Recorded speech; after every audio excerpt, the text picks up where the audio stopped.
నైతికత గురించి చెప్పడం మొదలెడితే గంటల తరబడి ఆయన అనైతిక కథలు పుంఖాలుగా చెప్పవచ్చు.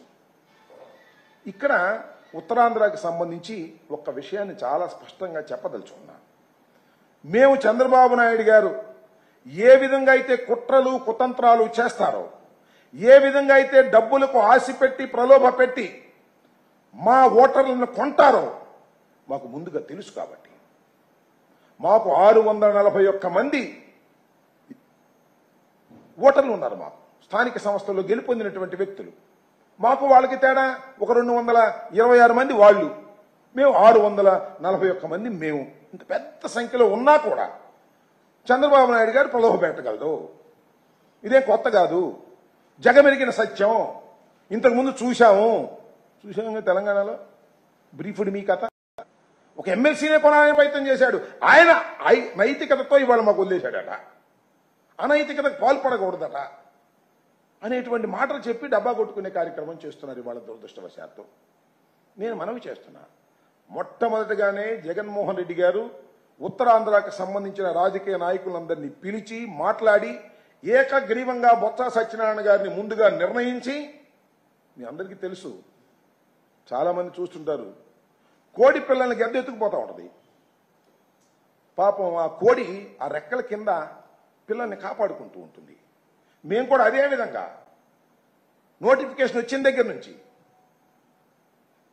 బొత్స సత్యనారాయణ గారి అభ్యర్థిత్వం ఖరారైన దగ్గర నుంచి జగన్మోహన్ రెడ్డి గారు అందరినీ జెడ్పీటీసీని, ఎంపీటీసీని నియోజకవర్గాల వారీగా ఇక్కడ వారందరికీ కూడా చెప్పి మన అభ్యర్థిగా బొత్స సత్యనారాయణ గారు నిలబడబోతున్నాడు, ఆయన గెలిపించే బాధ్యత మీది అని వారిని సంరక్షించుకున్నాం. గద్ద నుంచి కోడి పిల్లల్ని ఏ విధంగా కాపాడుకోవాలో ఆ విధంగా కాపాడుకున్నాం. చంద్రబాబు నాయుడు గారు ప్రయత్నం చేశారు. నిజంగా ఆయనకు నైతికత తెలిసి ఉంటే నోటిఫికేషన్ వచ్చినప్పుడే నెంబర్స్ తెలుసు కదా. ఆ నోటిఫికేషన్ వచ్చిన మరుసటి రోజునే మేము పోటీ చేయట్లేదని చెప్పొచ్చు కదా. అప్పుడు చెప్పలా. ఒక కమిటీ వేశాడు, అందరినీ పిలిచాడు, మాట్లాడాడు, మాలో ఉన్న వాళ్ళకి కూడా ఫోన్లు చేశాడు. 2 లక్షలు ఇస్తాం, 3 లక్షలు ఇస్తామని చెప్పి ప్రలోభ పెట్టారు. ఈ ప్రలోభలకు లొంగే పరిస్థితుల్లో లేరు ఓటర్లు. బొత్స సత్యనారాయణ గారు ముందుగానే నిర్ణయించబడ్డాడు ఆయన క్యాండిడేట్గా జగన్మోహన్ రెడ్డి గారు. కాబట్టి మేమంతా పగడ్బందీగా ప్లాన్ చేసుకోవడంతో గత్యంతరం లేని పరిస్థితుల్లో పోటీ పెట్టలేక జారుకుని, అది ఆయన నైతికతకు గొప్ప నిదర్శనమని వాళ్ళు హరికథలు చెబుతుంటే వినవలసినటువంటి అవసరం లేదని కూడా ఈ సందర్భంగా నేను మనవి చేస్తాను. నిజంగా ఇవాళ వారు చెప్తున్నట్టుగా ఏది నైతికతకు తావిచ్చి మేము పోటీ పెట్టలేదనుకుంటే రాబోయే కాలంలోనే మనవి చేస్తున్నా, రాబోయే కాలంలో 4 సంవత్సరాల దాకా అవిశ్వాస తీర్మానం పెట్టడానికి వీల్లేదు. ఏది మున్సిపల్ కమిషనర్స్, మున్సిపల్ చైర్మన్స్ మీద కానీ, లేదా కార్పొరేషన్ చైర్మన్స్ మీద కానీ, లేదా ఎంపీపీల మీద కానీ, అది అయిపోయిన తర్వాత ప్రారంభమైంది.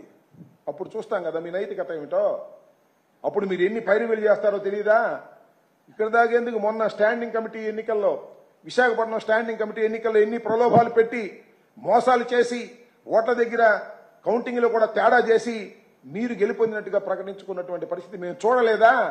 మీరా ఇవాళ నైతికత గురించి మాట్లాడేది అనేది ఇక్కడ నేను ప్రశ్నించదలుచుకున్నాను. ఇలాంటి నైతికత గురించి ఎవరైనా ఈ రాష్ట్రంలో మాట్లాడొచ్చు, ఎవరైనా ఈ దేశంలో మాట్లాడొచ్చు, కానీ చంద్రబాబు నాయుడు లాంటి రాజకీయవేత్త నైతికత గురించి, నీతి గురించి మాట్లాడితే చాలా దుర్మార్గంగా ఉంటుంది.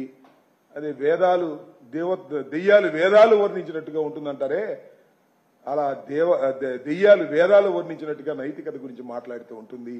వేదాలు వర్ణించవలసింది పెద్ద పెద్ద పండితులు, పురోహితులు, వాళ్ళు వేదాలు వర్ణించాలి తప్ప ఇలాంటి చంద్రబాబు నాయుడు గారు లాంటి దెయ్యం స్వభావం ఉన్న వాళ్ళు వేదాలు వర్ణిస్తే చాలా విచిత్రంగా ఉంటుందని ఈ సందర్భంగా నేను చెప్పదలుచుకున్నాను. ఓకే.